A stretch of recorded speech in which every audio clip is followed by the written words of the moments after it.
Welcome back to the channel Awesome Learning. And children, we will be continuing with the lesson biological classification. And today we will start with the first kingdom, that is Kingdom Monera. Basically, a kingdom where all the bacteria belongs to. So let's start with Kingdom Monera. So if you remember, I taught you that Monera is the kingdom where all the unicellular but prokaryotic animals will be there. Okay, so Monera includes all the unicellular and prokaryotic organisms. So bacteria are the most abundant microorganisms. Hundreds of bacteria are present in the handful of soil, of course. They also live in extreme habitats, such as they are found in hot springs, they are found in deserts, they are found in snow and deep oceans. So these are the habitats which are at their extremes. Now, what do you mean by at their extremes? Now, in hot springs, the temperature is very high. Still, the bacteria can tolerate that temperature. Similarly, deserts, there is no humidity, no water, so that is the conditions are very dry. So bacteria can tolerate this dryness also. Here in snow, the temperature is very low. That means these bacteria can tolerate the low temperature, and in deep oceans, they can tolerate high pressures, and they can also tolerate the absence of light, because in deep oceans there is no light. So these are the extreme conditions, and bacteria can survive even in the extreme habitats. Many of the bacteria are parasites. Now, what are parasites? Parasites are those organisms which live on another organism which are living. Okay, like your head louse, जुएं जिसको बोलते हैं. ठीक है, head louse is a parasite because it lives on another organism, and that organism is the host, and the host is living, right? So there are many varieties of parasites you can see. Now, here, based on the shape, right? This we have done in class 8th also, if you remember. Bacteria are of four types. Coccus, that is, they are spherical, as you see in the diagram. Bacillus, that is rod shaped. Vibram, comma shaped. And spirillum, that is spiral. Easy, we have done this in earlier also, right? So they have also given the shape and the various names of the bacteria, right? Now here, as you see, this is the diagram internal structure of a bacteria. As you see, bacterial structure is very simple. Now, why is it simple? Because it is a prokaryotic cell. And prokaryotic cells are quite simple because they do not have a lot of organelles, because the membrane bound organelles are absent here. So they are quite simple, but they are complex in their behavior. Now, structurally, they are simple because they do not have a lot of structure or lot of organelles inside them. But they are behaviorally, they are complex. Why? Because with the limited structures, they have to perform all the functions. So behaviorally, they are complex and show metabolic diversity. That means each bacteria or each variety of bacteria will have some different kind of metabolism, and that is why they behave differentially. Okay. Some bacteria are autotrophic, that is, they can synthesize their food from inorganic substrates. And some majority of them are heterotrophs, that is, they depend on some other organism for their food. And that organism could be living, or it could also be a dead organic matter. Okay? If they are living, then such bacteria are parasites, but if they are dead, then they are called saprophytes. Now here, moving on further, children, bacteria are divided into two categories, archbacteria and eubacteria. Now here you see archbacteria are again divided into halophiles, thermoacidophiles, methanogens, and eubacteria are divided into two first, autotrophs and heterotrophs. And again these autotrophs are divided into photosynthetic and chemosynthetic, and heterotrophs are divided into parasitic and saprophytic. Now this one is quite familiar. These terms you must have heard, right? That autotrophic are those which can make their own food. Now these autotrophics are again divided into two. That means how are they making their food? If they are making their food by the process of photosynthesis, then they are photosynthetic autotrophs. But if they are making their own food by chemical procedures, then it is chemosynthetic autotrophs, right? What about these heterotrophs? Heterotrophs are those which cannot make their own food. They will depend on some other organisms for their food. So, whom they depend on? Either they are depending on some living organism for their food, so it is a parasite, or they will depend on some dead organism or organic matter for their food, then they are saprophytes. Now, what about these? Halophils, thermoacidophils, and methanogens. I'll explain you this here. Let me show you one by one. Archibacteria first. They live in the harshest habitats. Harshest means very harsh habitat. Okay, such as extreme salty areas. Now, if that means that a lot of salt is present in that area, it is extremely salty, then it is called halophiles. Then hot water springs, that is the temperature is very high, then it is called thermoacidophils. And if it is marshy, जैसे दलदल होता है ना, marshy areas, then it is methanogens. So these are all harsh or extreme habitats. So even if the bacteria is surviving in such conditions, then this category of bacteria is archibacteria. Now, archibacteria have different cell wall structure. अब आप खुद सोचो, if they can tolerate such extreme environment, that means they must be having some kind of special cell wall. That is why they can survive such extreme conditions.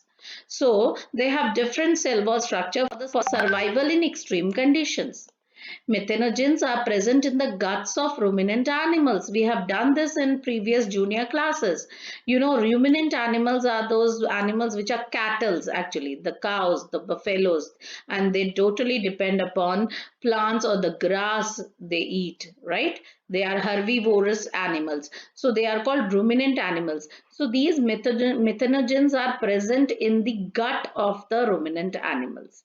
They're present in their digestive tract. Okay, so because these bacteria are present in the digestive tract of these animals, they digest the food and they produce a gas called methane, which is also called the biogas. And that is why when these animals give dung, or when these animals excrete, their excreta is called dung.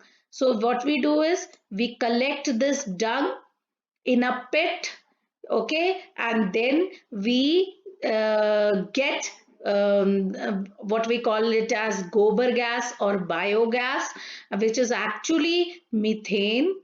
Okay, and now we use it at our homes for cooking, for lightening purposes. This has been done in many villages. So these are actually due to the methanogens that are present in the gut of the ruminant animals, right? Then we come to eubacteria. As I told you, there are true bacteria having a rigid cell wall. Their bacteria have a rigid cell wall, and they also have a flagella, and the flagella helps them to move. That is why if they are motile, then only they will have flagella. If they are not motile, they will not have flagella. They include autotrophs. Now I told you earlier, autotrophs they could be photosynthetic also, they could be chemosynthetic also, and they also are heterotrophs. So you see, photosynthetic autotrophs, the example is cyanobacteria. They have chlorophyll A, similar to that of green plants. Okay, Cyanobacteria, also called as blue-green algae. We also call them as blue-green algae. They are unicellular because we are studying Monera. All Monera have unicellular organisms. They are colonial, that is, they form a colony, as you see, or they could be filamentous. Marine, that is, they live in seawater, or they could also be terrestrial, that is, they will be on land. The colonies are generally surrounded by gelatinous sheath. Now, if you see this colony is surrounded by all around by a sheath which is called gelatinous sheath. They often form blooms in the polluted water bodies. आपने देखा होगा sometimes when you move on train, तो when you see out of the window जो scenery है, बहुत सारे ponds और lakes pass करते हैं, water bodies pass करती हैं, जिनकी water का जो upper layer है, it appears to be green. Now, why do that water appears to be green? Water तो green नहीं होना चाहिए, it should be blue. So if they appear to be green, that means that water has a layer of blue-green algae on it. And that means that water has been polluted because lot of blue-green algae is present on that water body. Some of them can fix nitrogen, atmospheric nitrogen in specialized cells, which are called heterocysts. Some of them can do this also. This is a special cell. The cells which can fix the atmospheric nitrogen into special cells, these are called heterocysts. And the examples are nostoc and Annabella. Chemosynthetic autotrophs, as I told you, that they will be using certain chemicals to produce their food. They oxidize inorganic substrates or substances such as nitrates, nitrites, ammonia, and use the released energy for ATP. Now here you see no chlorophyll is used. There is no use of carbon dioxide or nothing, but still they are getting food and they are getting energy. So this is a type of autotrophic, you can say, production where the animal is producing or getting the energy and food from some inorganic substances like nitrates, nitrites, and ammonia. They help in recycling the nutrients like nitrogen, phosphorus, iron, and sulfur. That means breakdown of them can be recycled, and then this can be again given back to the environment. And again from the environment, these substances, inorganic substances, could be taken to produce the food, or the energy production can be done. Okay, so as you see, heterotrophic bacteria, they are most abundant in the nature because they cannot make their own food, so they depend upon other organisms. Then majority of them are decomposers. Okay, majority of them are decomposers. So heterotrophic bacteria, as you see, I should go above. Okay, yeah. Impacts on human affairs. They are used to make curd from milk, as you see. This bacteria converts milk into curd. Production of antibiotics. This is what we humans are using the bacteria for. Fixing of nitrogen in leguminous roots, etc. Some are pathogens, that is, they are disease causing, like cholera, bacterial disease, typhoid, tetanus, citrus canker, the disease in plants. Okay, so these are all about the eubacteria. Reproduction, children, in bacteria reproduces mainly by fission, binary fission. One cell gets divided into two, as you see here in the diagram also. And under unfavorable, if the conditions are not good, like the temperature is very high or low, or there is a lot of dryness, or the lot of salinity is there, what they do is they produce spores.